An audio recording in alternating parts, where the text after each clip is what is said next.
The world moves faster every day. It's easy to think this fast-forward future is for others, that new opportunities aren't for you. But you know better.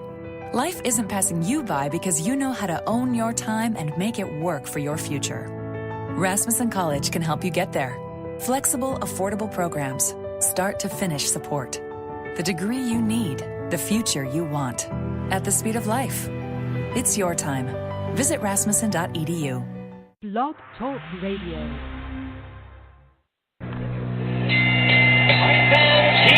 we go with the main event of the evening. Ladies and gentlemen in attendance, boxing fans joining us around the world. It's time for the Matthew Ball we've been waiting for.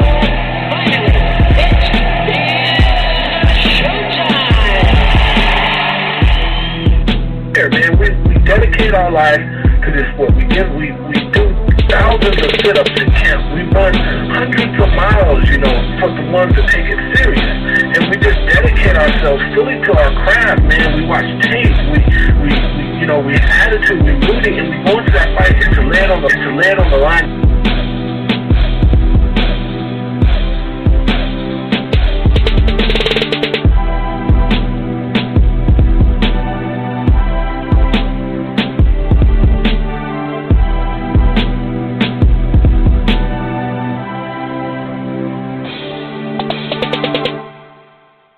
College football fans, the College Ball Show is back. I'm Chris, he's Marshall, and we're here to discuss everything revolving around the great sport, especially the regular season, of college football. We are back, and boy, do we have a whole lot to talk about on the show tonight. Now, obviously, we're going to start with recap from Week 6. And we saw a lot more, even more movement inside the top 25 this week, featuring a few huge upsets. Texas, I think you could put that under there, beating Oklahoma, LSU going down, Auburn going down, a variety of games turning out a really strange way at some point. Some of this we had talked about, like Auburn. Are they going to really show their true colors here at some point on offense? That didn't seem to be the case if you look at the scoreboard and whatnot in, the last month of games. But anyway, we definitely got to start with that recap. Of course, we got to take a look at next week, Week 7. We're going to preview, debate, and predict all the marquee matchups and the games flying under the radar for Week 7. They got number 2 Georgia versus number 13 LSU. You have number 7 Washington versus number 17 Oregon. Big game for both, obviously, but especially Oregon. It's a chance to really separate. Well, I shouldn't say separate themselves. They really need a key victory, I guess is what I'm trying to say, to kind of pile on what they got going on this season. Also, number 12 Michigan versus number 15 Wisconsin. And like I said, a variety of games that are flying under the radar. And we're degenerates over here. And I don't mean it in a negative way. I mean gambling degenerates, okay? And so we talk lines against the spread, certain betting lines that just look good to us. So we'll talk about that as well. Now, if this is your first time listening to the College Ball Show, we started late August. Take college football, regular season, bowl season, national championship, all the way to the final game, which is right around, mid-January. We even do a post-show game, post-show game there, or post-game show. We don't do a game after the show. That didn't make any sense. But, so we take that there, but it's called the College Ball Show because once college football is done, then we go to college basketball. We take that all the way through March Madness in the national championship. And then we figure, hey, if you're watching college basketball, time in the spring, there's a good chance that you have interest in the NBA playoffs. And then we go to the NBA playoffs after that, take it all the way to the finals, into June and July for free agency. But that's a far, far way out. So, but also, we do stream it live right here, the College Ball Show. It's under the Rope It Up Radio podcast umbrella. We stream it live at blogtalkradio.com/Rope-A-Dope Radio. Stream live at archives here. Like I said, it's basically it's basically the headquarters. You can archive it right here, but you can also catch it on iTunes, aka Apple Podcasts, Player FM, Spreaker, Stitcher, TuneIn, a whole lot of places where you listen to pods. You'll find us. We're also part of the Grueling Truth Sports Podcast Network. Okay, you can head on over to gruelingtruth.net. And the Grueling Truth Sports Podcast Network is available at all the places I just, talked about and more. You can stream it on iHeartRadio. You can also stream it on Spotify. So head on over to the gruelingtruth.net.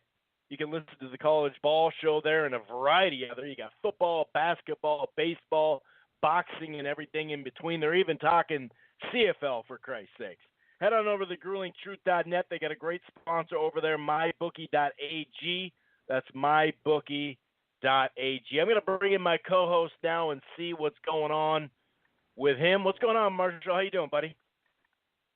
I'm good, man. Just had the day off because it was like State Fair Day or Columbus Day or whatever. So I actually did go to the Texas State Fair. We'll get to that game. That was quite a day. But yeah, I'm good, man. It's just good time of year for all sports, but obviously college football being our main focus. We had another pretty decent weekend, my friend. Yeah, I think pretty decent is pretty much an understatement. And, since where else are we going to start? There is a lot of games to talk about. I already mentioned at the top of the top of the show, LSU went down, Auburn went down. We're about to talk Oklahoma going down. Other top 25 programs went down. Some of them just scraped by, like the Miami Hurricanes and a couple others. So we're going to cover it all, but we might as well start with what was the game of the week. Kind of heading into it, and it definitely turned out to be the game of the week. The Texas State Fair, man. I love how they do it in the huge stadium, 100,000, 48-45, a back-and-forth game that looked like, okay, Texas is running away with this. Oh, my God, they're way up. They're gonna end it. It's over, dude. This is crazy. But then all of a sudden, Oklahoma storms back, ties the thing at 45 apiece, and took a nice drive, a 9-play drive by Texas to kick the game-winning field goal. Oklahoma didn't really have much of a chance after that, But first of all, before we start breaking down the game in detail, just tell us, since you went there, tell us about the atmosphere, getting to your seats. Did you sit in a Texas, section or Oklahoma section, or just kind of give us a feel, and then we'll get into this game. And we also have to, once we start breaking this game down, I think it's only right to give this quarterback for Texas some props, because we haven't been that nice to him on the show, and he had his game, maybe his best game of all time. It will be, who knows? But tell us just the atmosphere, man, because it looks like just a great time, no matter what the hell the score is, Yeah, it was a lot of fun. The fair doors opened at 7. I was there at about 7:45. I think I had a beer in my hand right around that time. So the day's off to a good start. I would say it was 99% friendly. So that kind of makes it fun too. Obviously, with that day being the game day, a majority of the people in the fair are either wearing either crimson or burnt orange. So it was just kind of a cool environment, besides a couple of drunk, fools who happen to be in any sporting event. It was just kind of a fun thing to do. So the guy I went with is one I went to the Oklahoma game with earlier this year against UCLA. So I didn't sit with my friend exactly this game, but he got me a ticket. So I was in the Oklahoma section. Blast of the stadium, fun game. It is cool how they split the field. It's kind of like in a U. So your Oklahoma fans on the, I guess it'd be south side, and north side is all Texas, and they literally go down the 50. So if you happen to have a 50-yard seat, you could be sitting next to a guy of the opposing color because there's not a railing in between where the true 50 is. So, yeah, just a very fun place. The Faraday, it's just a festive environment. It is kind of weird going to a football game where your cheering is only kind of beneficial to the games in your end. Like, if you went to an Oklahoma or Texas football game and your team is on defense, you'd be cheering for them throughout the whole game. But when you're on the far end of the stadium and your team is playing defense on the other end, your cheering really doesn't matter. Not that people were, like, dead silent, but it's kind of hard to scream for your team in a fan way when they're surrounded by their whole fans. Obviously, they're not going to make noise on offense. So it really is kind of a whole different experience. Speaking of screaming on defense, Chris, there was a lot of screaming. I don't think it would have done anything anyway. Most of it wasn't really maybe acceptable language. And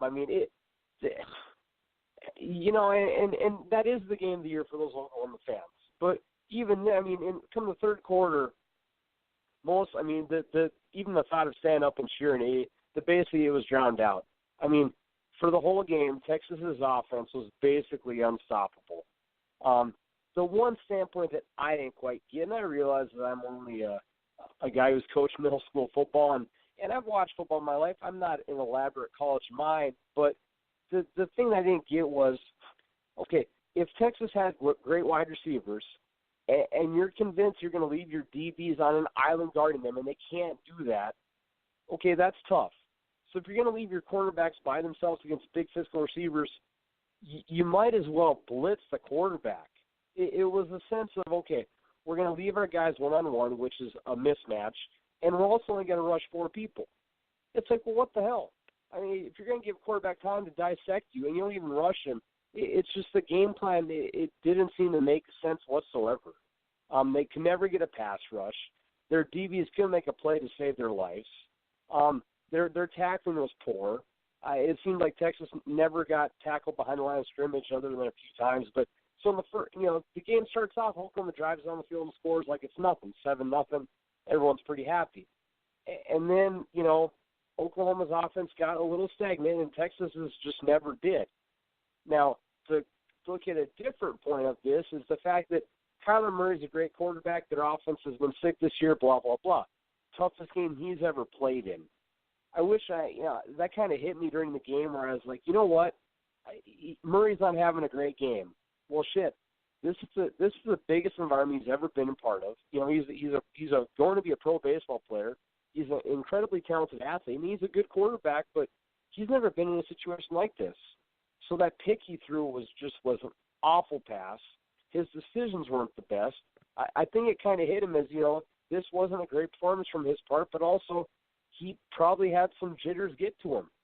You're at a state fair rival game. You got kid, he's probably playing against guys he went to high school with from Allen.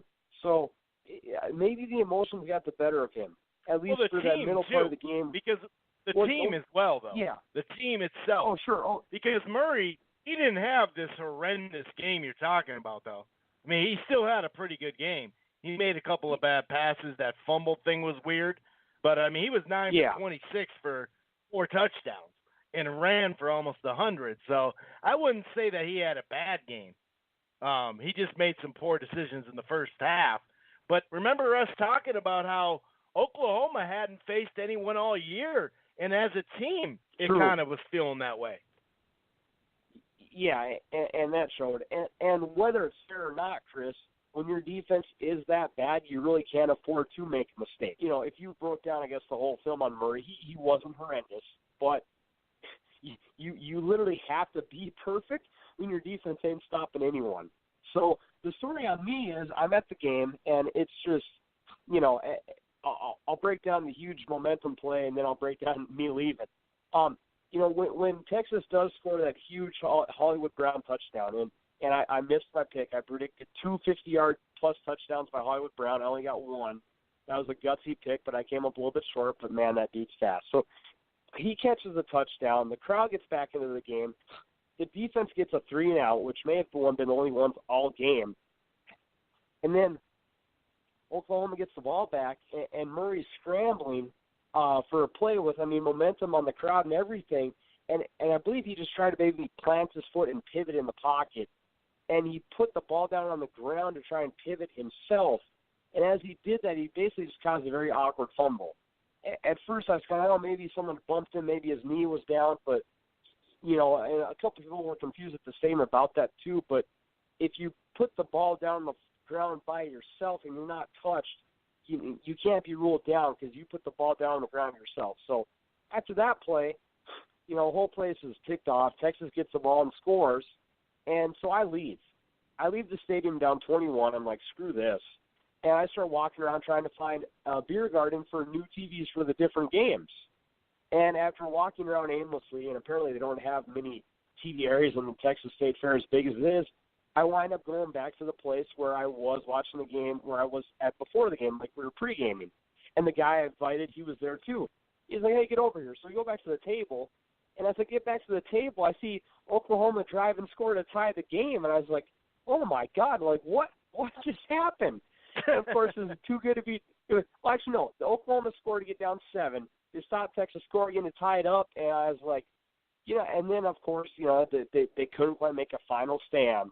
But it was, and I'm surrounded by people like, I can't believe I left the game. I'm like, well, maybe it's the karma superstitious part of, just stay out of here, let it ride. Because I think you were actually allowed to go back in the stadium, but by the time I would have got there and had to run everything. But it was a hell of a day. Right. Unfortunately, the outcome, and I'll throw it back to you, is that the head coach, or not the head coach, the defense coach got fired. Mr. Stoops is gone. It maybe had to be a little bit of a tough call with, Bob Stoops being the former head coach and, firing the brother. That probably wasn't the best conversation. But Lincoln Riley, the Oklahoma head coach, who a lot of people think could potentially be an NFL coach one day due to his offensive mind, dude, you got to put yourself first. And obviously you don't want to fire your DC middle of the year, but for that performance you had in the situation it was, you can't really blame that decision for happening. The Georgia game was still probably lingering in the back of their heads from how that defense kind of hurt them there. And now you have this happen. It's like, well, you got to switch up some type of defense, Chris. And unfortunately, he was fired last night around, I think 7 o'clock, so the news broke. Yeah. And you still didn't give any credit to the Texas quarterback that you've been ragging on when we've talked about Texas. Can you give him a little credit? He had a pretty damn good game. It's probably going to be his best game ever. He did. His throws were sharp. Granted, his wide receivers were open, but there's something to be said for, because he is a college quarterback, making those accurate passes. He didn't really, he kept his emotions, within check, and he made a lot of smart plays. Now, obviously, when you kind of have a rhythm going with your offense, I think the team plays overall together better, but the quarterback is the one that controls that from start to finish. So I got to give him credit for a guy that was ripped to shreds last year because he basically, legs down or pissed a couple of games on his leg with blowing a game at Texas Tech and having awful interceptions against Oklahoma State. He finally had maybe a game that could help him continue to maybe become a better passer. Because last year was, man, Texas's defense is awesome, but the quarterback can't make a pass to save his life, and this kid sucks. Being your big rival, staying undefeated at the State Fair venue, that's a game that can only help his confidence grow, Chris. Yeah, and I don't really think the quarterbacks are to blame much in this game. If you look at the whole game, or positive or negative, both of them had really solid games. There was just like 2 mistakes that I saw that really stood out though on the Oklahoma side. Obviously with Murray, like you said, that I've seen that happen before too, and someone's put their hand down. I think it was. I had it. I want to say it was Cordell Stewart or somebody did that where they literally used the ball to get off. I have seen that, but I also remember, like in the back of my head when he did it, like that was cool, but that I could see how that could be an issue, and I haven't seen it since. And then I saw it on Saturday, and that's the issue part of it. So I guess I've seen that play twice. One worked and one didn't, and Murray's didn't. But to say he didn't have a horrendous game is kind of, I think it's a little undercutting him. I mean, he accumulated 5 touchdowns, had 400 yards all-purpose, had that big run, helped them come back in the game. So I don't really think he had that bad of a game. I think the defenses were just, it was Big 12 defense. I mean, that's what it looked like on the field. But kudos for the Sooners to actually making it a good game at the end there. That shocked me too. I turned the channel a little bit for a while, and then I looked. I said, they're driving. Let's see. And I looked, and then, he went on that big, what was it, a 50 or 60-yard run or whatever. I go, oh my God, this might happen here. I was like, they're going to come back. I think it was 67 yard, 11 seconds. He took a 67-yard touchdown, and that's when I was like, okay, well, hold on. Let me just keep looking at this. And then it was like, all of a sudden, Oklahoma found a defense. They started getting some stops. They actually got some 3-and-outs. I think 2 or 3 of them. So it was like, oh, okay, this could be something. But to Texas's credit, they've lost a lot of tight games in the last couple of years. And really, if you look at the last maybe 5 to 6 years, even before Strong got there, their offense just could not turn the corner, and they lost a lot of tight games. Or they'd upset somebody that was ranked, and the very next week they'd lose to somebody they should beat. That's kind of been their thing for a while. And credit to Texas this time for not allowing that comeback to kill them like that, and to be able to mount a drive still. I think that was pretty good. That was pretty clutch of them, no doubt about it. Now, there were a couple other upsets out there, no doubt about it. 2 of them that we've talked a lot about, the teams that got beat. We've talked about LSU. They went down to Florida, 27-19. The best possible Florida team showed up that day. And also, here's another team we were talking about, more of yellow flag, taking a look at them like, what's going on with them, and that was Auburn. And, we've documented it well the last 3-4 weeks, going, what is up with their offense? And Mississippi State, who had kind of fallen off after 2 losses, after a nice win early in the season, they end up getting it done 23-9. Now, sure, both those teams are at home, but still they beat them cleanly. It wasn't like there was a bunch of, huge, like, random plays, kick sixes, and just random stuff to win the game. They beat them fair and square. I mean, even if the kick six happened, it's fair and square. But what do you think of those 2 games, man? And is it kind of showing the depth of the SEC? The first couple of weeks we were talking about the Big Ten. Then the Big Ten struggled in the non-conference. Kind of up and down the board. Not all the teams, but some of them. And that's how you kind of judge a conference as well. And how do you see these? I mean, to me, I was surprised both of them lost like that. Definitely not as much about Auburn, but Auburn, 9 points. 9 points. We kind of saw it coming, my friend. This is a team that freaking got basically out stat played by Arkansas, which is scary. Last week they played a team that no one could even name. If you're that's really scary, dude. That's super scary. If it was 4 years ago, it wouldn't be as scary, but it's not. And then you can't knock the doors off of Southern Miss, and you beat them by 11 or 12. Again, it was a coin flip from really winning the game to start off the year against Washington. You thankfully had a crowd that was basically a massive home crowd advantage to beat them, and what was a close game when your defense played lights out.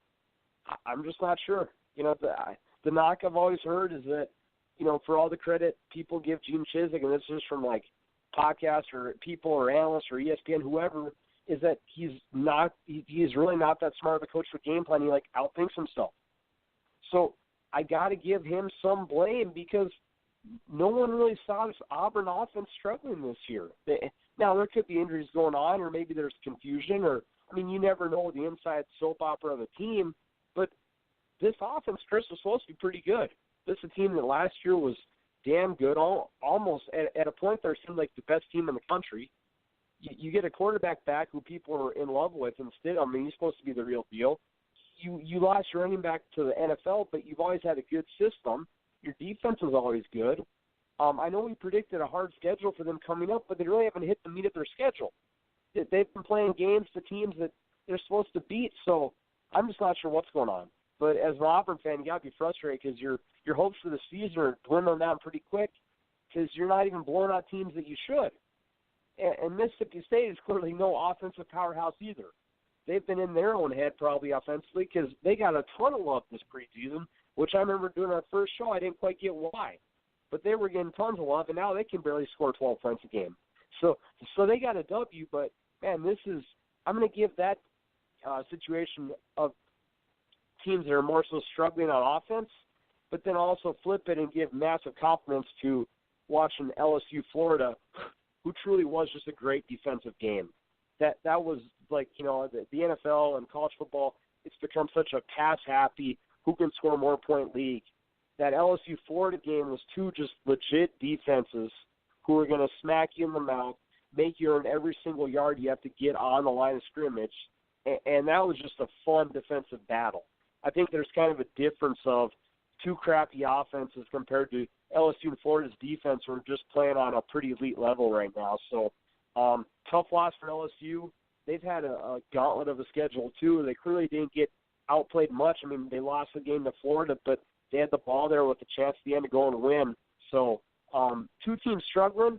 Auburn comes up short, which we kind of thought was happening. And LSU finally lost the game, but I'm sure a lot of people are going to say, I called it. LSU sucks, blah, blah, blah. Watch them fall back down. It's like, no, you lost to a team in Florida who's pretty good at home, and that was a fun game to watch. That's kind of my spin on those. But Florida and LSU, that's some badass defense, man. That for a sport that term's kind of going away. Yeah, especially in certain parts of the country. By the way, in that Auburn-Mississippi State game, Fitzgerald had a whale of a game. I wanted to even date myself even older than I am by saying a whale of a game. But he ran for 195 yards, 2 touchdowns, and he actually passed Tebow for the most rushing quarterback touchdowns in the SEC, which is no joke because I heard about that Tebow guy. I heard that he can run the ball pretty well in that Florida system. So that's pretty damn big accomplishment if you ask me, because Tebow was the guy, especially running quarterback. So just kind of walking us through some of these other upsets. Iowa State has a way of pulling off upsets every year, or just staying in games they shouldn't. This time they upset Oklahoma State 48-42, and we really don't know who the hell Oklahoma State is. A couple of weeks ago, before that Boise State game, I thought I knew. I thought, well, you know what? They're inexperienced at quarterback and wide receiver. They did have to replace a lot. They had a nice run. I think this might be a rebuilding year. And they beat Boise State pretty handedly. Now they come back and take some L's. So I don't really know what to expect out of that, but a nice win by the Cyclones, no doubt about it. Michigan State started kind of climbing back from an early upset earlier in the year. ASU beat them. They kind of climbed back up, started looking a little better. And then Northwestern, out of nowhere, Marshall, they show life. Like, oh, what do you know? It's Northwestern. They do have a good coach. They do have a pretty good program considering. They end up beating Michigan State 29-19, and it always felt like watching a chunk of that game anyway, that Michigan State was just going to be able to overwhelm them at some point. And that point just never happened. It was like, what? You got him? No, you don't. It's over. Go ahead. Were you about to say something there? Yeah, Chris, that's a team that was probably I don't know, 5 or 6 minutes away from back-to-back beating Michigan and Michigan State, which is definitely something that's a hell of an accomplishment. I mean, shit, they were up 17-0 on half at Michigan the week before. Yeah. So clearly, there's something to be said for a team that, is always just pretty darn good with Fitzgerald as a coach. That dude, I think he's going to be content just staying there. He's probably a guy that maybe could turn around a program we've talked about this year that are struggling. But I think he's a dude that just has, he's good with Northwestern. He's happy with the job. I know they just built like a massive, freaking $9-10 million athletic facility right near campus to maybe help improve their athletic, persona. But yeah, that's a great win by them. And them and Purdue, two teams that never have the talent. Ohio State, Lower Michigan won the Big Ten. But man, they have two badass coaches. They always play pretty well, and they're just a team that's going to cause whoever they play a tough game to beat them. Well, and that's what the head scratcher, because they're 2-3 this year. They lost to Akron. They did beat Purdue early. Lost to Duke, who's pretty good this year, but they did have them at home. So they just got off to a bumpy start, and who knows? Maybe they'll close really strong down the stretch. Another team that looked like, a couple of weeks ago heading into the Notre Dame game, we were talking about they could maybe run the table. Stanford. Now they got beat 40-21. They got down pretty early and never bounced back. Came out real nonchalant. Utah kind of had their best game of the year, no doubt about it. But they really whooped them. That to beat someone, okay, but you were on the road. Utah was, and that one surprised me. That one really surprised. I couldn't believe it. Now Washington snuck by 31-24 over UCLA. UCLA is not as bad as their record seems if you've watched some of their games. I've watched some of their games or chunks of their games, and they're not that bad. They've actually battled in some of these games. But it could be just looking ahead to certain matchups, that could have been the case there. Kansas is a pretty good club this year. For years we dogged Kansas. We even had them in our crafty pick this year. But they're playing kind of hard-nosed football. They're hanging in there for finally, basically. Because they hadn't been good since Mason, who was a former Minnesota Gophers coach. He had them kind of bumping in the 90s a little bit. But Greer had an interesting day, man. He threw for 4 touchdowns, but he also had 3 interceptions and had a fumble. So beyond Tua and maybe a couple other Heisman, candidates, there were a couple that had kind of in between games where you're like, well, they put up numbers, but they didn't have their best game out there. So that's obviously a still wide open race. And as we get here, we're getting to the midpoint here at week 7, excuse me. We're going to start to talk Heisman a little bit, but we don't like to, get bogged down in percentage points and all that like mid-season. We're more, looking forward to the first ranking, for the playoff committee. But there was some. Oh, here we go. So we talked about this game too, and sometimes Vegas just knows, Marshall. 20-14, Kentucky takes their first L of the season at A&M, and that was the spread. 6-point favorite at home, and sure enough, they won 20-14. A&M is definitely a pretty good club. That Mond is coming along somewhat anyway. They're starting to really run the ball really well. That I think it's Williams. Actually, let me check. He had over 100 yards. I know that. Yeah, he had a $138. That was a good win too. And that's something that, we did think Kentucky was going to fall off. I thought maybe they'd fall off against a different team.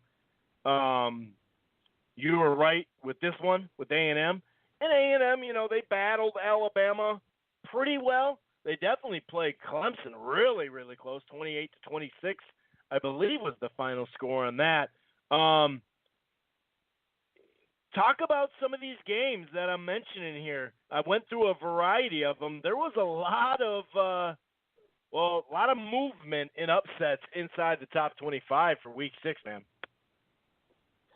I don't quite get this whole. Maybe you got to like bet West Virginia first half. I mean, again, they were up. I didn't see much of this game because I was obviously walking in circles, drinking beer, doing whatever at the State Fair. But the score, it's simply 21-7 at half, and you're thinking, okay, Greer's having a pretty good day. But then you see the second half, they just beat Kansas by the score of 17-15. So I don't know if there's a complacency, because I know I did see it myself firsthand last week, where they made Texas Tech's defense look like it literally was a college against a pro quarterback. I don't use that term lightly. The dude can make pro throws. He's that special a quarterback. So you've now had a second week in a row where I don't know if you get happy with maybe running down the clock, but Chris, I just don't quite get that. You mentioned the stats, and he had a lot of turnovers. I do know I believe Kansas actually is top 5 in the country in forcing turnovers on the defense. They're getting more talented players, but yeah, another week in a row where you just lay off the brakes, which eventually that's going to hurt you, because eventually West Virginia's got to play Oklahoma, Texas, and those are teams where you can't take a break, or you don't want to have that mindset. So I'm not sure. So props to them. And yes, Kansas is getting better. I don't, and they're going to find some win this year, Chris. I'm not sure against who, but they're going to beat someone in the Big 12 this year because they are making progress. It's hard to see it, but yeah. Also, with A&M, that was a hell of a fun game. Again, tough defensive battle. We're kind of a 50-50 on this. How many more games can Kentucky win in a row? Clearly, like I gave comments to LSU, again, Kentucky, nothing to really be upset about. You played a hell of a game. A&M's, one of their touchdowns was a pass that went through one wide receiver's hands and then went straight to another wide receiver who ran it. But Kentucky's they've also had those plays, Chris, that flip for them, at some point during their streak. So, karma's going to go 50-50 on you. But then they lose an OT. Just ask Conor McGregor. Just kidding. Karma's a mother effort. Just ask McGregor. All I saw was the freaking video after the fight. That's why I don't watch UFC. But anyway, that's a whole different story. But yeah, tough loss for Kentucky. But again, their defense is for real, and their running game's for real. So they're going to keep winning games this year. Again, not like you're saying they'll walk into Tuscaloosa or anything crazy, but they're legit, and that's got to be fun for them because we haven't really said that sentence since we've been doing our podcast, and this is on, I think, year 8. We never talked about Kentucky football. We always talk about Coach Cal. That's a given. We probably talk about Kentucky as much as Duke and your Gophers. And Carolina. But football, hey, something's going on. And one thing I'll say about that, Chris, with Utah is we talk a lot about how Fitzgerald or Braun at Purdue are kind of like those sneaky good head coaches that maybe don't get a lot of national respect. Of course, you're on a freaking blank on it. Utah's head coach is the same way. That dude is he's crafty. Kyle Whittingham.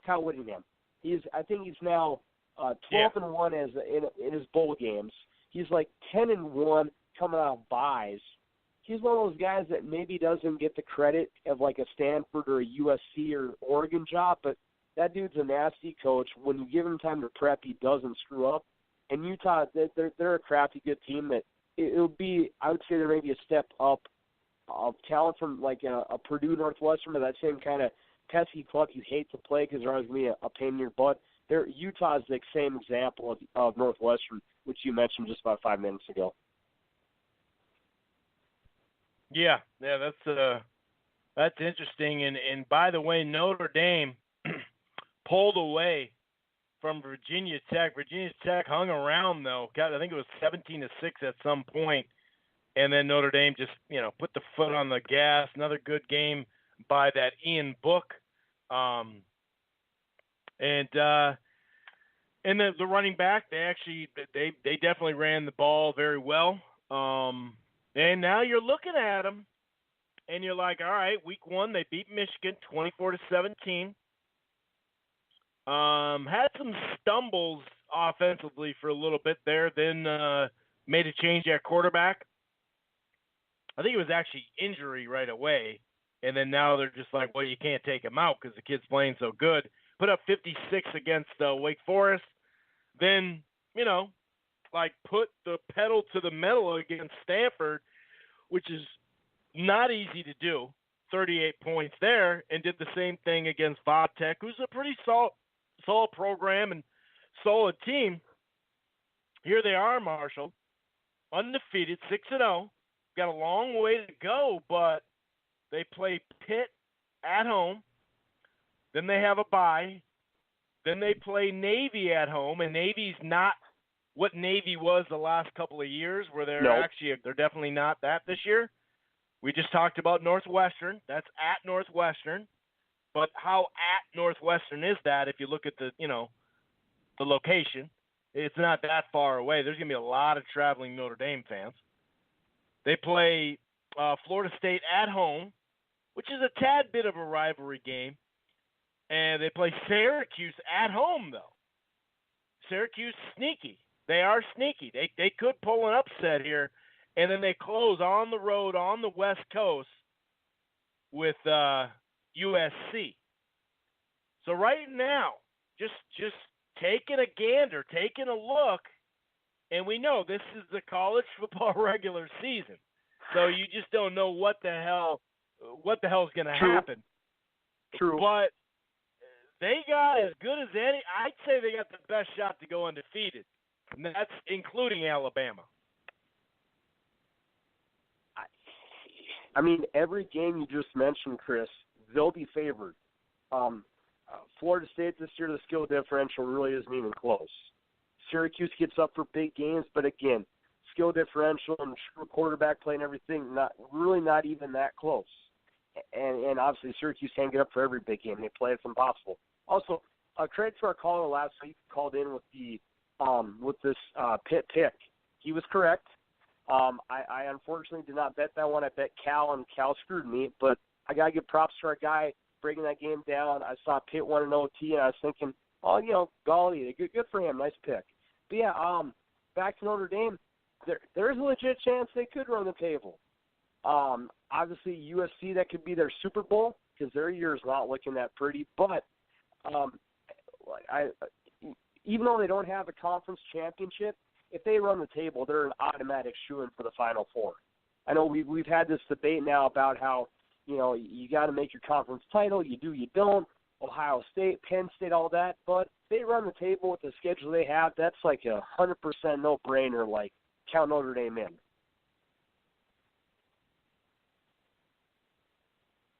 Yeah, because a lot of those debates we had a couple of years ago with TCU and Baylor, who weren't really playing shit, especially Baylor. That a lot of the debates were that. It wasn't so much. Yeah, the conference final would have been a nice boost to go in and possibly help them. No doubt about it. They could have also lost those games too, but a lot of it had to do with the schedule and the non-conference schedule. Where you're like, guys, Baylor, you're not playing anybody. So sorry, but you can't do it. And then of course came down to the loss too, 6-6. Iowa State for TCU. But yeah, I mean it's hard not, and I'm not, I'm definitely not a guy who's gonna lean towards the Irish. You know what I mean? Neither am I. That's for damn sure. So, yeah. But you gotta call it. You gotta do it. You gotta say how it is. So another upset, kind of upset anyway. Utah State and BYU. Utah State is really coming on 45-20. On a more regional note, Iowa and Minnesota had the old pig rivalry for Floyd the pig. You can Google that for those who don't know what the hell I'm talking about. The defense just got beat up for the Gophers. They got down 14-0. It was like 3-and-out touchdown, 3-and-out touchdowns. Like, okay, well, this could be a complete blowout early. That's what it felt like. Luckily, the Ghosts did kind of battle back, get it to like 21-10 at half, I believe, and then once again it kind of looked like they were, they got a touchdown. Looked like the Hawkeyes were going to pull away. The young, walk-on true freshman had some ups and definitely had some downs. But I liked the way they battled back, to be honest with you. I did like that. 28-17, got it to 31-24. I think it was 38-31 at some point. But then Iowa just rolled us over. There were a couple of defensive breakdowns where you're just like, come on, dude.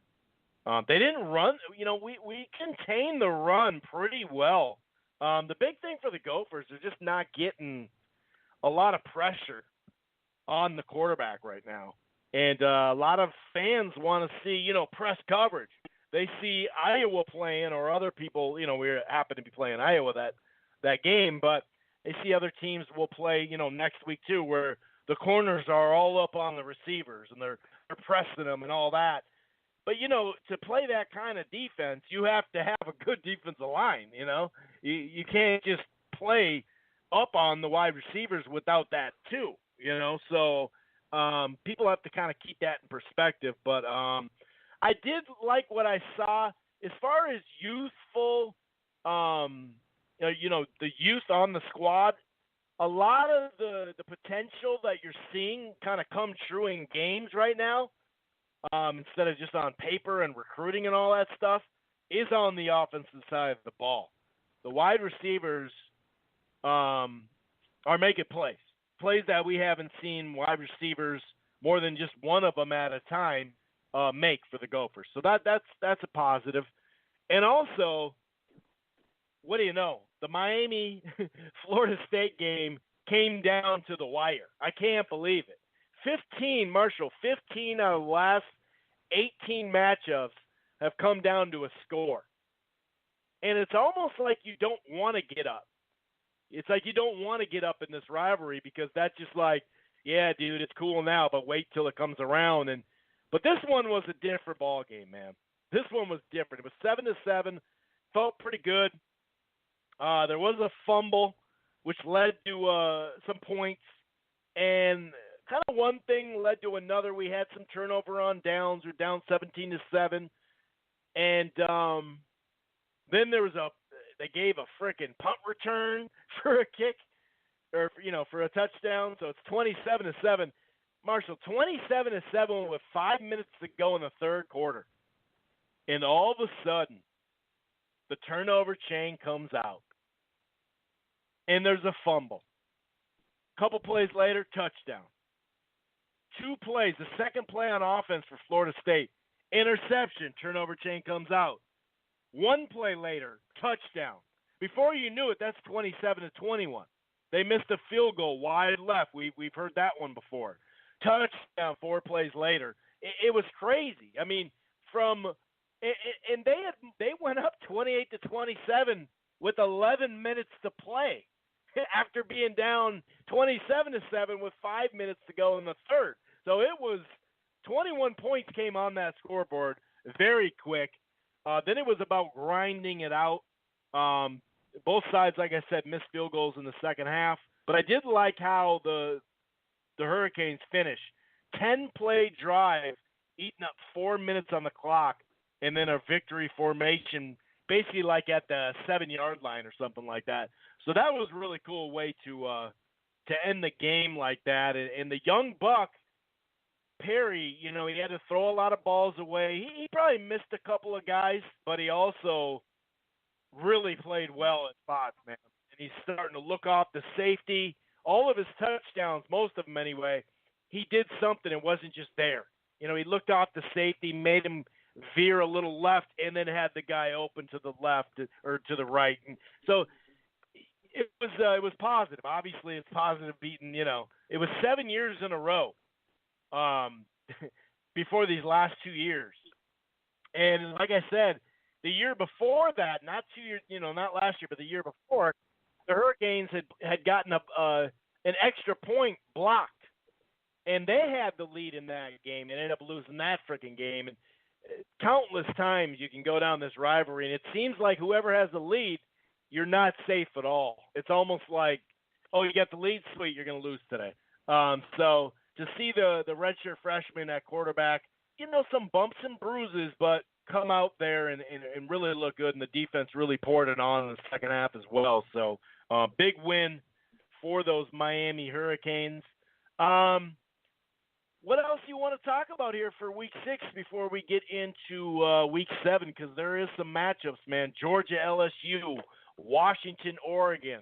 You talk about, bang 'em up football. Michigan and Wisconsin. That's old school black and blue North Division type stuff. 3 yards in a cloud of rubber, I suppose, nowadays. It's not even dust or dirt. It's rubber. What else you got to talk about here from Week 6? Any game that you picked up and said, oh, dude, I saw the end of this game or something, before we move on to Week 6, sir? Yeah. Well, I got to give my man Kiffin credit. They had a nice win. They're 1-1 in Conference USA. Florida Atlantic wins 52-33. He found something on Old Dominion's defense that Virginia Tech couldn't. So props to man Lane Kiffin. They got to get a win streak going on now. On top of that, unfortunately, Missouri lost. We predict that'd be a close game. Mizzou lost to South Carolina 33-30. 37-35. Yeah, that was a close game. Late game. I saw a chunk of that. Late game winning field goal. Yeah, Mizzou has a pro quarterback in Drew Lock who will be in the NFL next year. But besides that, their team is they have not really found a rhythm. I said last show, they had the first 2 years in the SEC, they go to the SEC finals. And since then, it's just been things have just gone backwards. Obviously, with the head coach Pinkel having that Hodgkin's lymphoma health issues, he had to step down. I mean, that's you can't change that part of life. But with Auburn taking over, his main point's defense. They haven't really had a defense, and offensively, it's like all they do is pay. There's just something that continues to go wrong. So tough loss for them. They're 0-2 in conference now. So you got to get yourself together just to get refocused and start aiming for a decent bowl game. I know they have 3 wins, but there's not really many easy games in the SEC anymore. And all those teams that beat up last year probably want a little bit of revenge. Again, credit to our caller. Pitt won 44-37 in OT against Syracuse. So now whoever Pitt's playing this week, fade them. If they have to Notre Dame, now Pitt's time is going to run away, and then when Pitt gets blown out, you bet on Pitt the other week. They're such a weird bipolar team, right. But if you follow it right closely, from gambling standpoint, they can make you a lot of money. Oh, one other game, then we'll mention our crafty pick, then we'll move on. I wish I would have noticed this sooner, but San Diego State was a 14-point underdog, which to me, we did talk about that. That made no sense. Yeah, we did. We did late, but we mentioned it. Yep. Yeah, and they won 19-13. I checked the injury report. I made sure the quarterback wasn't dead. That the coach hadn't yelled at the team. That line was just blasphemy. And they go out and win the game in Boise. So I wish I should have bet all I had on that line. I made a little bit off it, but man, I'm answering my SDSU. And to finish on a very nice note, we're on a roll. We won 2 weeks ago. Last week was a wash due to injury reports that were, Belichick on us. UTSA, 20-3. They walked into Rice and said, you know what? I know there's a Houston Astros game right now, but we're going to put on a show ourselves. And the UTSA Roadrunners stomped the Rice Owls. And, they kicked them, they spit on them, they beat them up, 20-3. We're now 2-0 in our last 3 weeks. 2-0. The ball's rolling, my friend. The ball's rolling. I'm feeling a 3-0 win coming up this week too. Let's go. Oh, and our on ESPN, our adopted team won too. The Raging Cajuns win, and you hit your crafty pick of the week, dude. Things are hot. Things are looking up, my friend.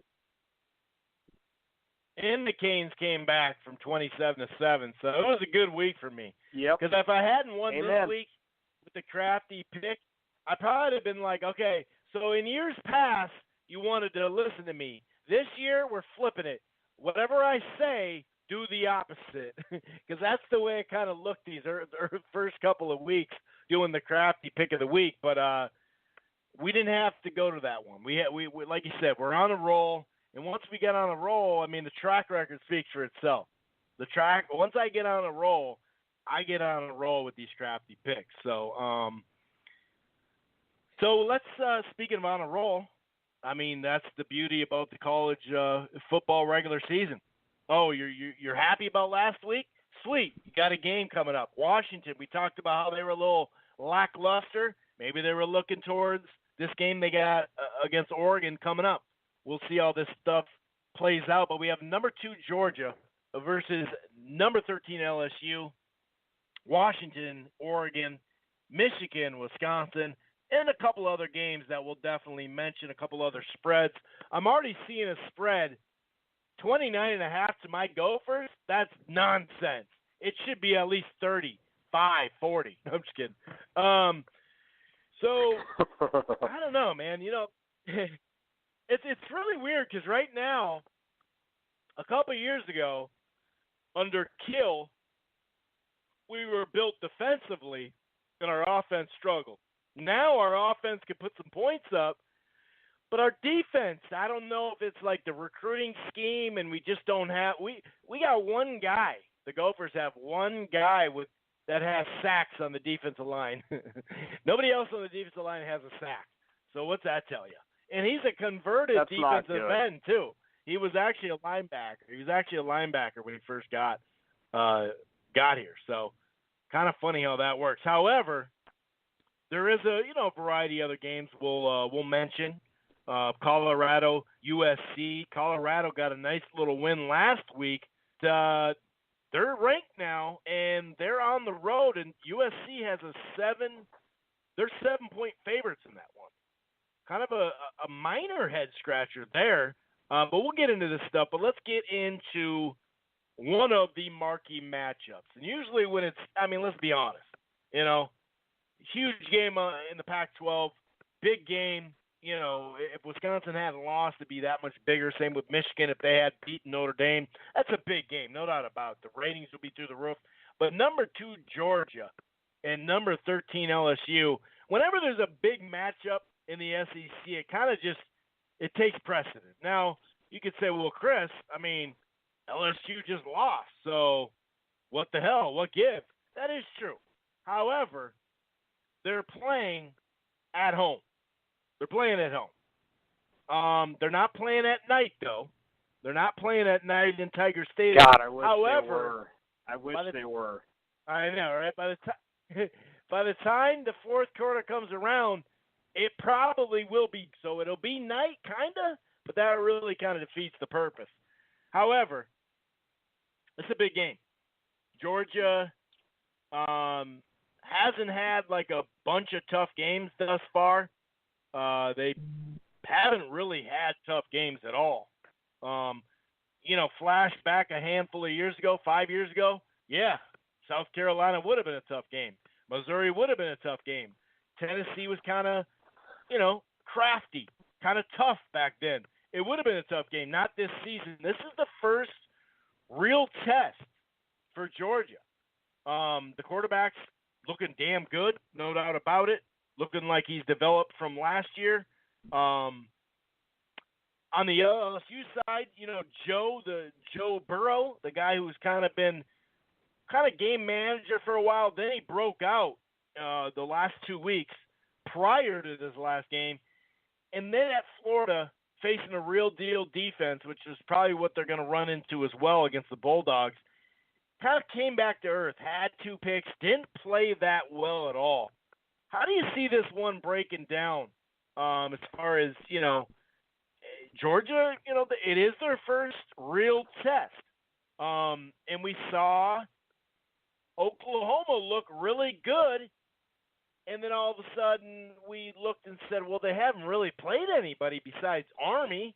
And Army, well, shit, it's Army. And it took them to overtime to get past that.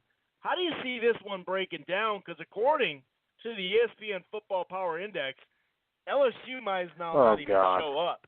They're 73.9 on the road. They got them, so it's like kind of a walk in the park here for Georgia. At least that's what they're telling us. Now, what are they telling us in Vegas? 7-point spread on the road. Yeah, it's almost a 10-point. Yeah, I don't know. How do you see this one? Break it down, Marshall.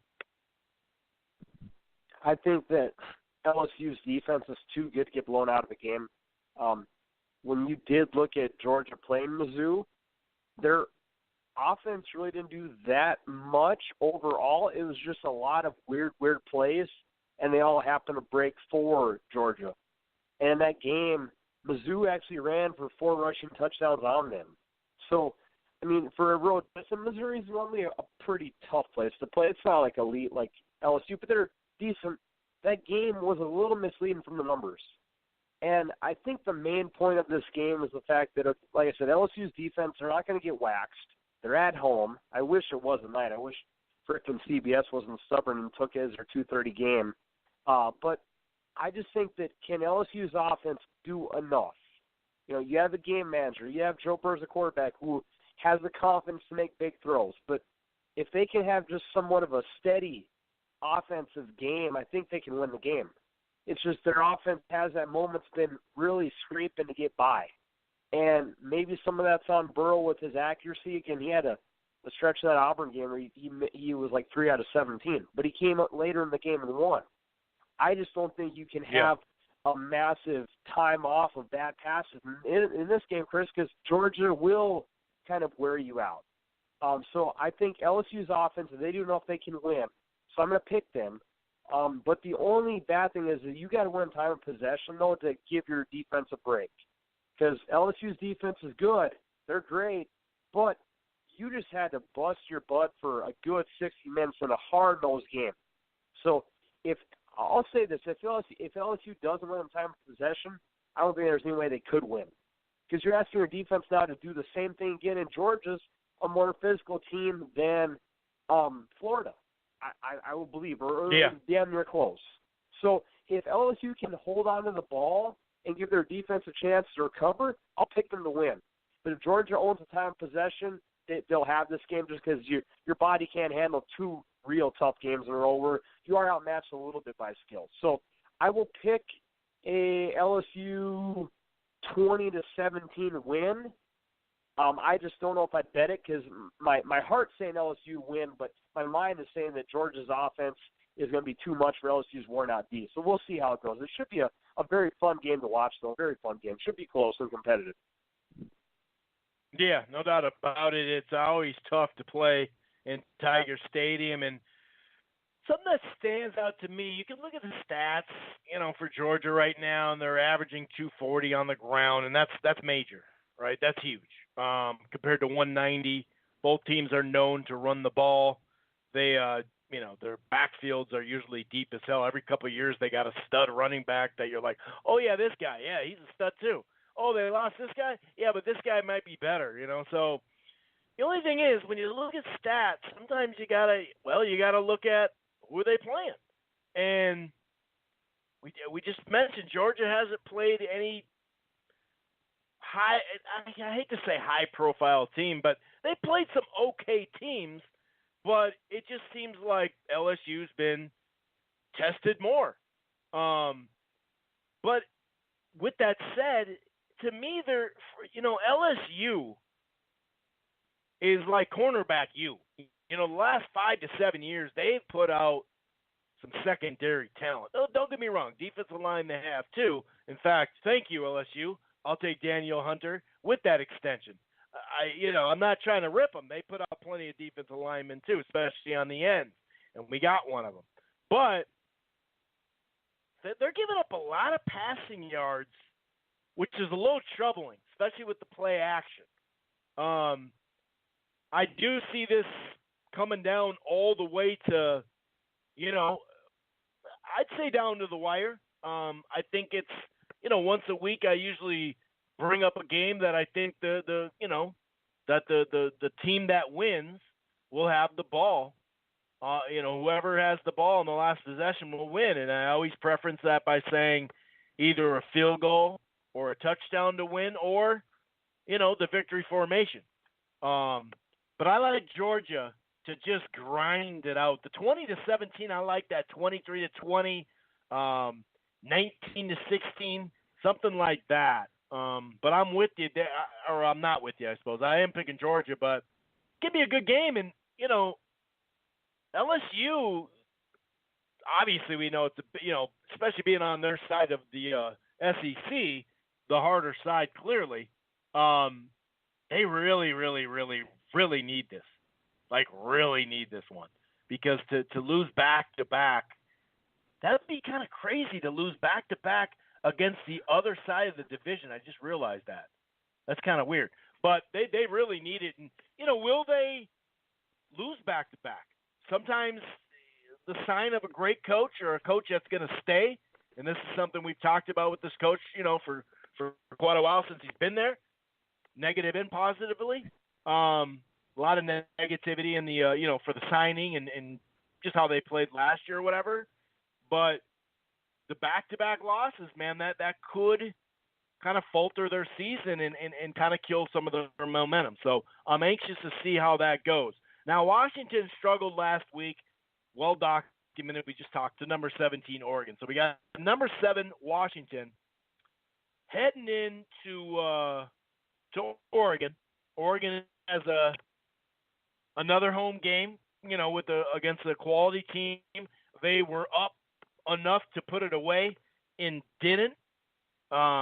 Against help me out here. It was Stanford. I almost forgot about that.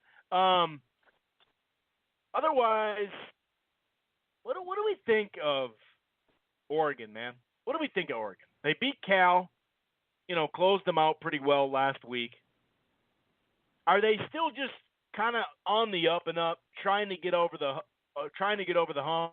Mario Cristobal was a guy who did really well in South Florida, whether he was recruiting for other teams or whether he was a head coach. Miami almost signed him. In fact, he was a assistant head coach for like 2 months, and then Bama gave him like more money and a better position, and he just went there. Like, what the hell, dude? You weren't even here for a year. How are you going to do that? Maybe he was just kind of bitter that he didn't get the head coaching job, which, I get it. But he's a pretty solid coach. But how do you see this one breaking down? Washington, who can run and pass, and now Oregon can run and pass with what they have. As long as they stay healthy at quarterback, the proof is in the pudding these last couple of years under, Herbert? Yeah, man, I think, the effort Oregon put in for the first 45 minutes versus Stanford was a pretty darn legit good team. And I think Washington, it's almost like they've been toying with people, or maybe they've just been like winning comfortably but not flashy. Like all the games have just been kind of like, well, you had a good win, but you didn't really like blow them out the water. I don't know. It's like there's untapped potential, or maybe they're just Washington's getting a little too much love than they truly deserve, Chris.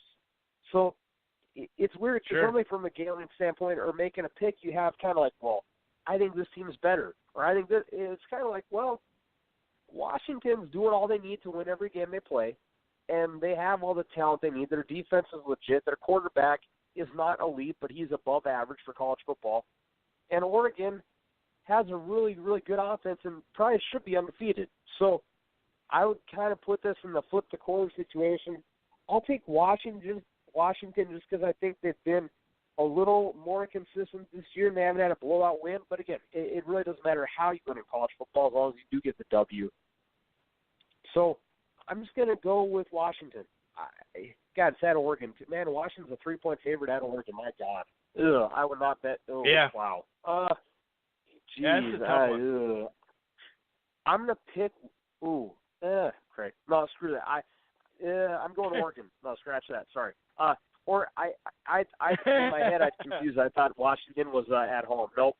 Taking Oregon. I don't think they lose another big game at home. So, yes, I will take Oregon to win. now that I got all my ducks in a row. Oregon to win in a close game again. But at that home field advantage, sorry, I was confused with who was home and away. I'm taking Oregon to win. I just don't think they blow it like they blew the Stanford game.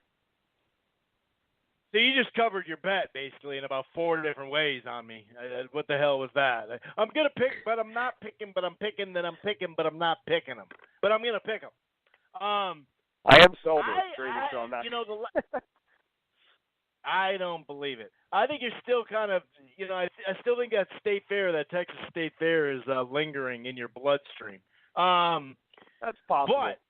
But one of the last things you said was Oregon's not going to lose another big game at home.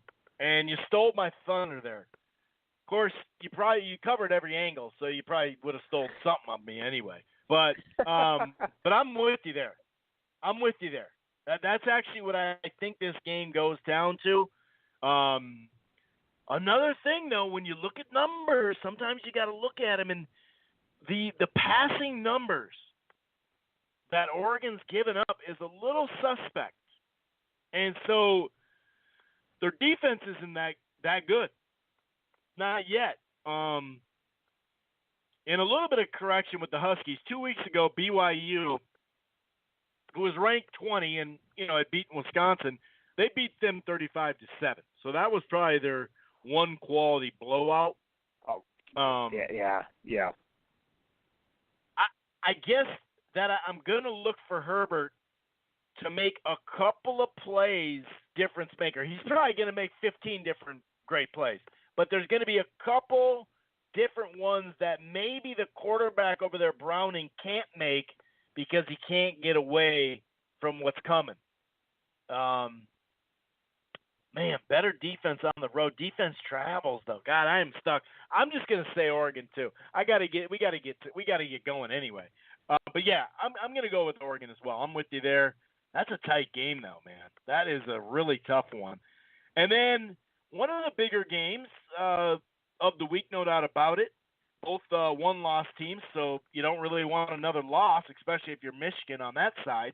Of course, they are both non-conference, BYU for Wisconsin, and, of course, Notre Dame for Michigan. And that's looking pretty good for Michigan right about now, that loss, if you think about it. You know what I mean?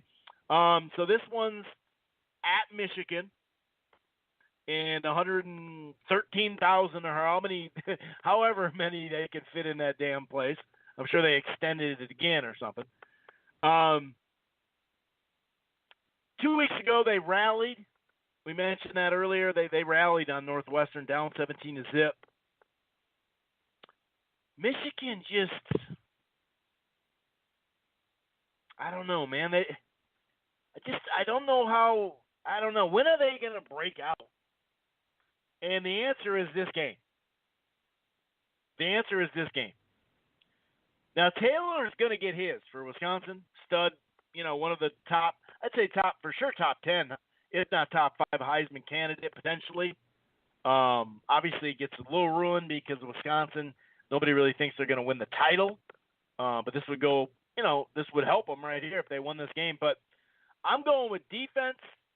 I'm going with Patterson to have a breakout game, which he is starting to improve with that now. He's up to 10 touchdowns, only 3 picks, starting to get comfortable. Defense, running, and the defense for Michigan will just contain Taylor. You're not going to stop him. Your only hope is to contain him, and that's what I think they'll do. Michigan gets the W and keeps their hopes alive for that Big Ten championship game. Yeah, it's we talk so much about the time about like home field advantages, and Wisconsin. I mean, they almost never ever get blown out at home. I mean, with that, it just if they had just a slightly better quarterback, Okay, God, I'm all over the map today. Freaking Michigan's at home. Goddamn. Hey, I even said their damn attendance, dude. I mean, how much more do you want? I said the damn attendance over here, Marshall. That State Fair has got you messed up, bro. I don't know you anymore, dude. I don't know you anymore. My buddy asked me, he's like, "What's the spread?" And he's a Wisconsin fan. I was thinking it was at Camp Randall. But okay, all right. God, I need to get my stuff together. Okay, with that being said, Hornibrook is not walking into the Amazing Blue Stadium again to win. Okay, now again, but they won. They won at Kinnick night. Hell, I'm taking Michigan just because I think their defense is still elite, like Wisconsin, but a little bit better, and I think that Shea Patterson's now starting to get more comfortable under Harbaugh. You know, the first couple of games Michigan had this year, Chris, the Notre Dame game, the first half against SMU, there wasn't really a flow to their team.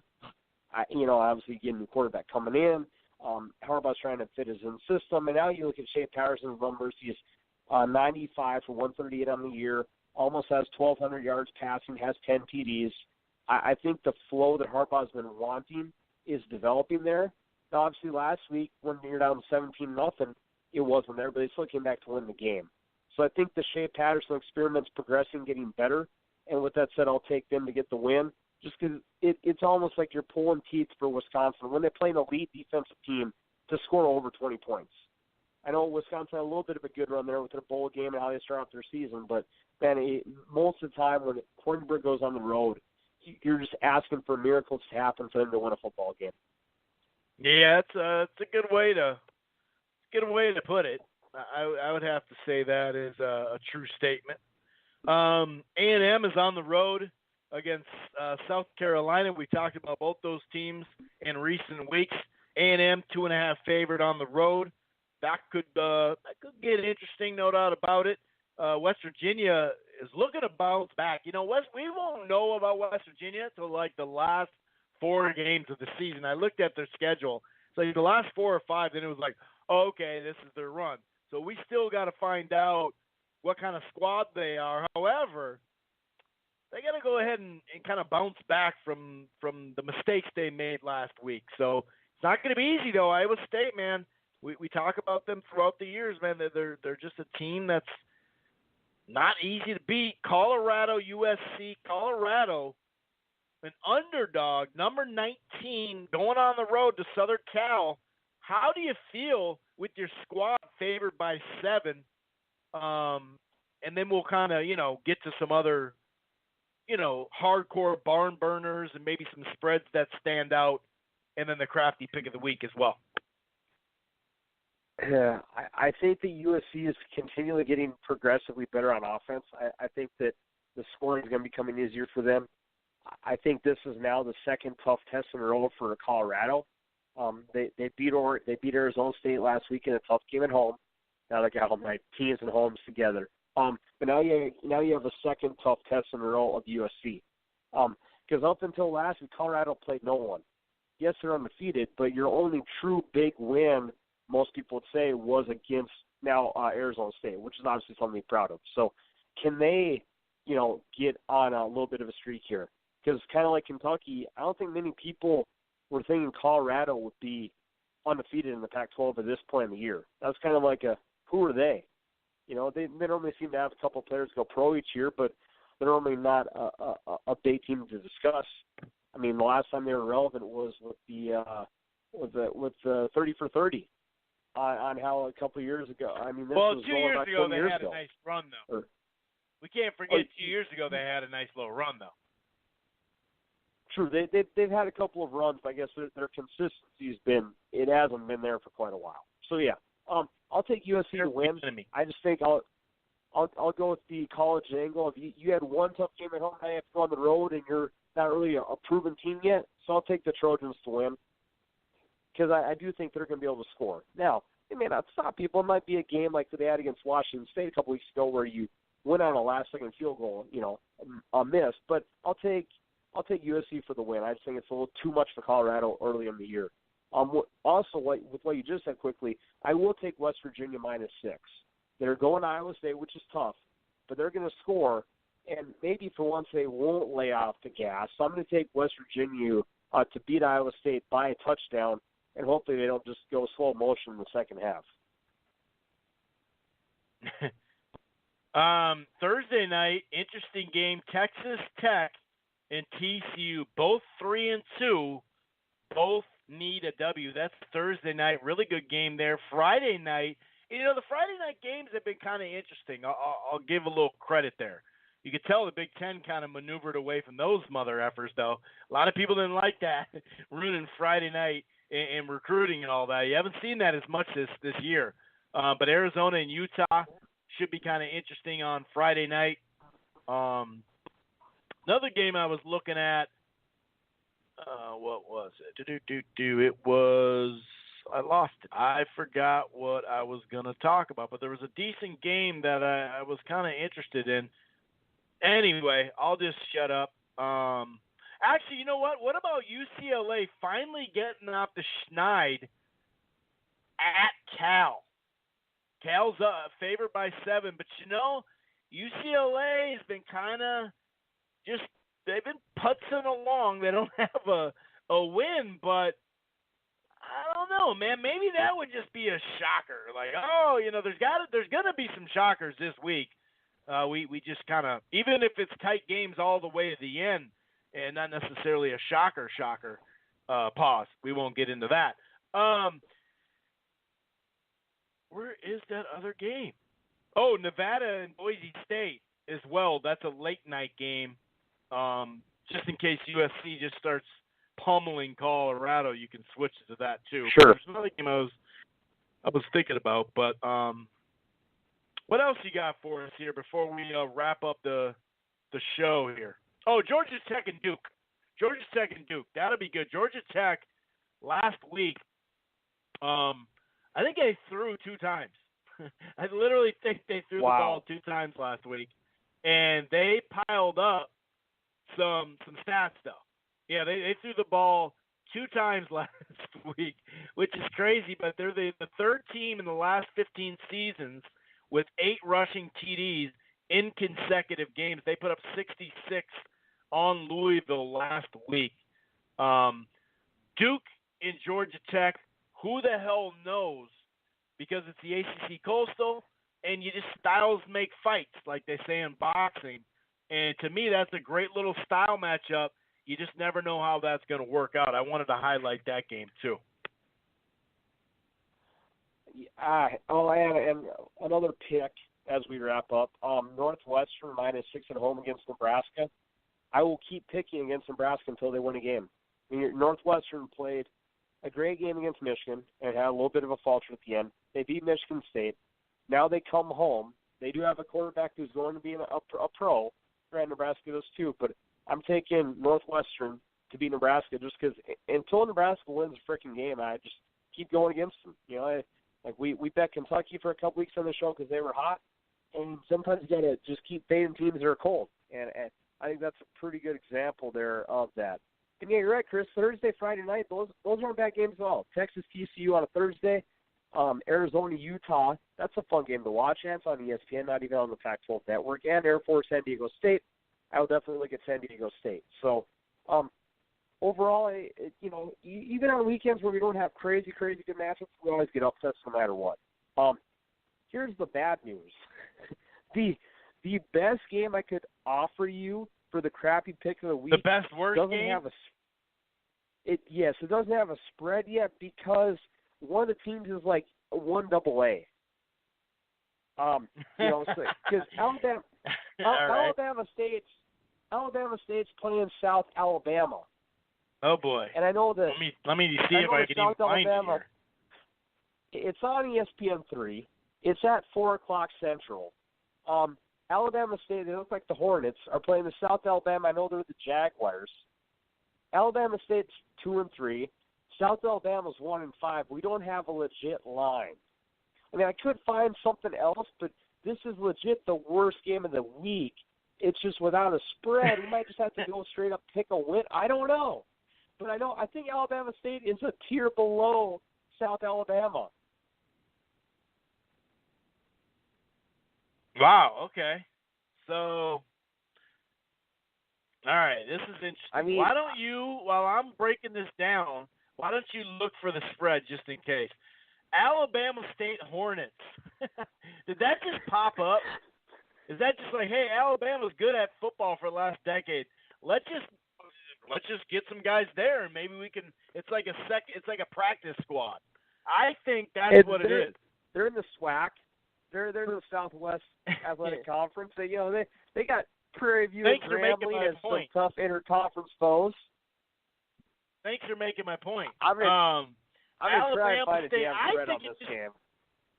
All right, I think that this is just a perfect practice squad where they get a guy onto the Alabama State Hornets roster, and they just take a look at him and say, hey, you see that kid playing for the Hornets? Yeah. Well, they got a tough game against the Jaguars. So how many Jaguars are in Alabama? I'd like to know that. South Alabama Jaguars. What the hell is that? Well, is there Jaguars? Am I just tripping? Is there Jaguars? I don't think Jaguars in South Alabama? Yeah. Okay. Not that I've ever dude. seen. Okay. Play Auburn. That's the only team they Auburn did. put points on.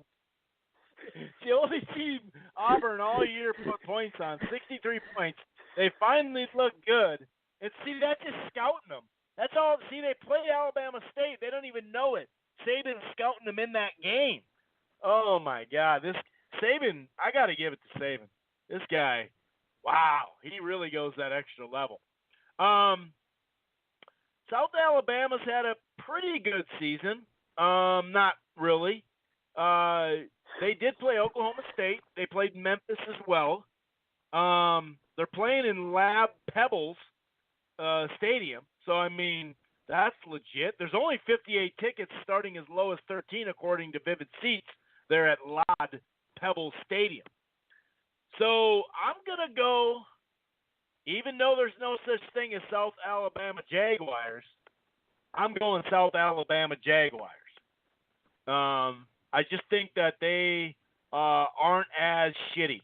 How's that? Have you found the spread yet? This squad sucks so bad that they don't even have stats up. There's no stats.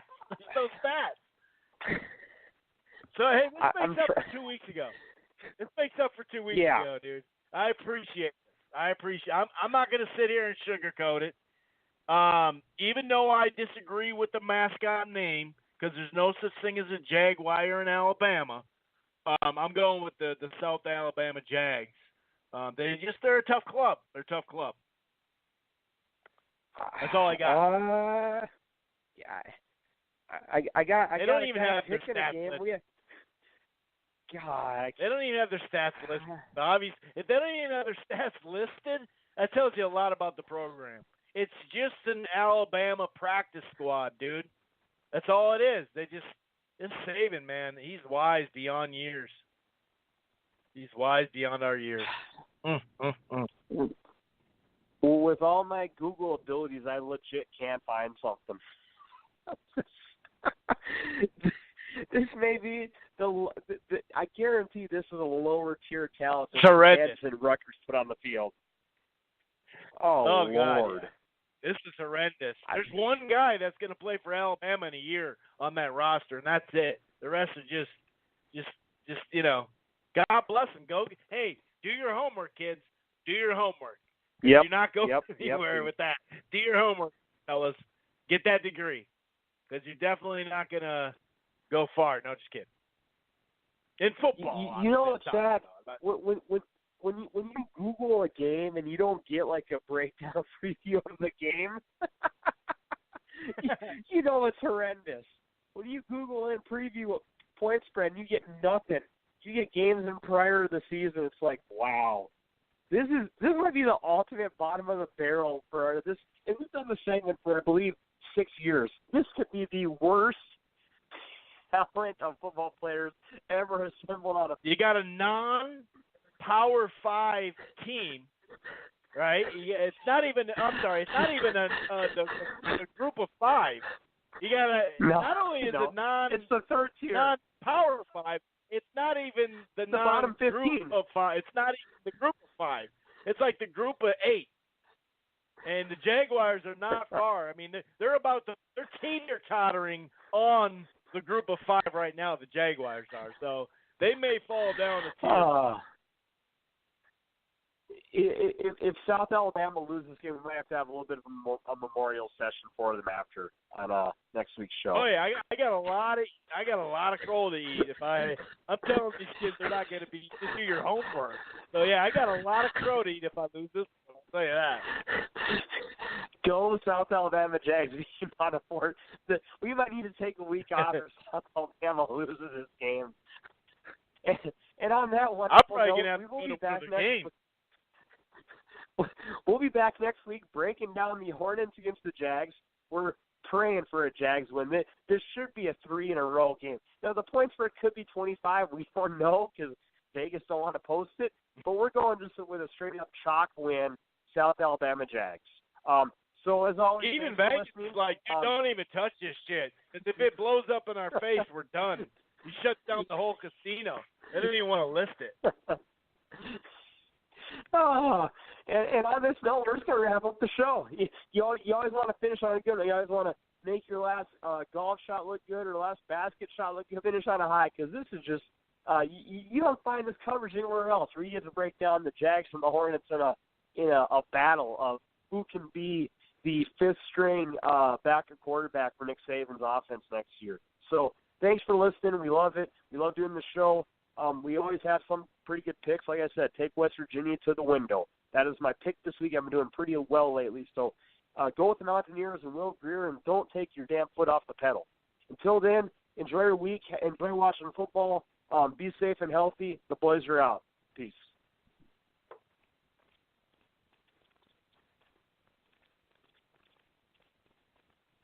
Hi, it's Jamie, Progressive's Employee of the Month, 2 months in a row. Leave a message at the... Hi, Jamie. It's me, Jamie. I just had a new idea for our song about the Name Your Price tool. So when it's like, tell us what you want to pay, hey, hey, hey, and the trombone goes, blah, blah, blah, and you say, we'll help you find coverage options to fit your budget. Then we just all do finger snaps while a choir goes, savings coming at ya, savings coming at ya. Yes? No? Maybe? Anyway, see your practice tonight. I got new lyrics for the rap break. Progressive Casualty Insurance Company and Affiliates. Price and coverage match limited by state law.